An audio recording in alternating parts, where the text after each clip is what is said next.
Nestled in a quiet valley town lived a young boy named Leo. Outside the classroom, Leo was full of life. He knew every trail in the woods and could name every cloud formation in the sky. But inside the four walls of the school, his spark faded. To Leo, textbooks were like puzzles with missing pieces. No matter how many hours he stared at the pages, the information just wouldn't stick. The snickers of his classmates when he fumbled an answer chipped away at his self-esteem until he felt completely hollow. One afternoon, as the school emptied out, Leo lingered in the hallway. He saw Mr. Sterling, the philosophy teacher, sitting quietly at his desk. Summoning his courage, Leo stepped inside. "Sir?" he asked, his voice trembling slightly. "Do you have a minute?" Mr. Sterling looked up warmly. "Of course, Leo. Pull up a chair. What's on your mind?" Leo slumped into the seat. "I feel like I'm wasting my time, sir. My brain just doesn't work like everyone else's. I can't focus. I forget everything, and I think I'm just not meant for this." Mr. Sterling leaned forward, his expression softening. "Leo, you aren't alone in feeling that way, but the brain is a muscle, not a mystery. If you are willing to try a different approach, I can show you 5 powerful principles that will transform how you learn. Are you ready?" Leo nodded. "I'll try anything." Lesson 1, find the stillness. Mr. Sterling grabbed a glass jar from the shelf filled with murky, agitated water and set it on the desk. "Tell me, can you see through this?" "No, it's too cloudy," Leo said. "Watch."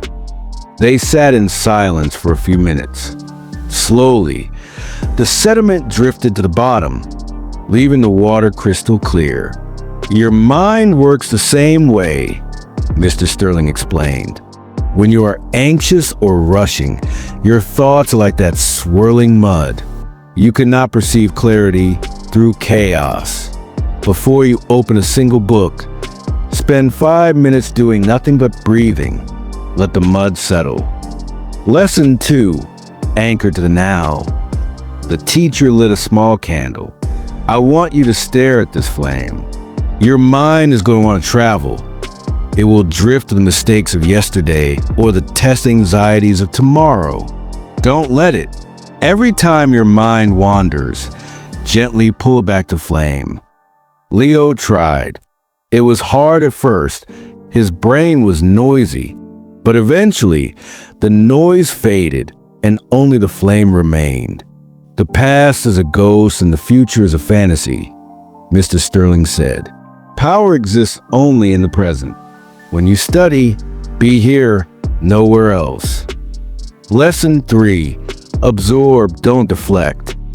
Mr. Sterling placed a smooth stone and a dry sponge on the desk. He poured a cup of water over both. The water splashed off the stone, but vanished into the sponge. "Many students are like the stone," the teacher noted. "They try to memorize words without context, and the knowledge rolls right off. Be the sponge, Leo. Don't just read words, visualize them. Connect the lesson to real life. Don't memorize, understand." Lesson 4, shatter the monolith. He handed Leo a thick log of wood. "Break this in half." Leo looked at him, confused. "I can't, sir. It's too thick." Mr. Sterling took a chisel and split a small piece of wood from a different block. You cannot conquer a mountain in one leap. If a chapter scares you, break it into paragraphs. If a paragraph is too hard, break it into sentences. Study in small bursts with breaks in between. Small victories build big momentum. Lesson 5, the law of consistency. Mr. Sterling pointed to 2 potted plants on the windowsill. One was lush and green, the other was withered.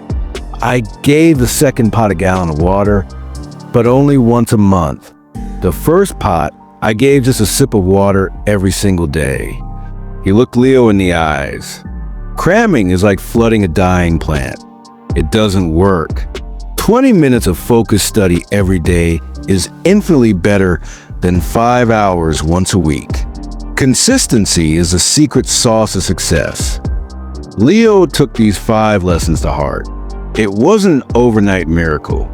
There were days he struggled, but he remembered the jar of water and calmed his mind. He remembered the sponge and sought to understand. Slowly, the grades on his papers began to climb. The fear vanished, replaced by a genuine curiosity for the world. Years later, Leo grew into a man of great success and wisdom. He often looked back on that quiet afternoon in the classroom, realizing that Mr. Sterling hadn't just taught him how to study history or math. He had taught him how to master his own mind. If you're feeling stuck, remember Leo's journey. Let the mud settle. Live in the moment. Be the sponge. Break the task down. And show up every single day. Your potential is waiting for you to unlock it.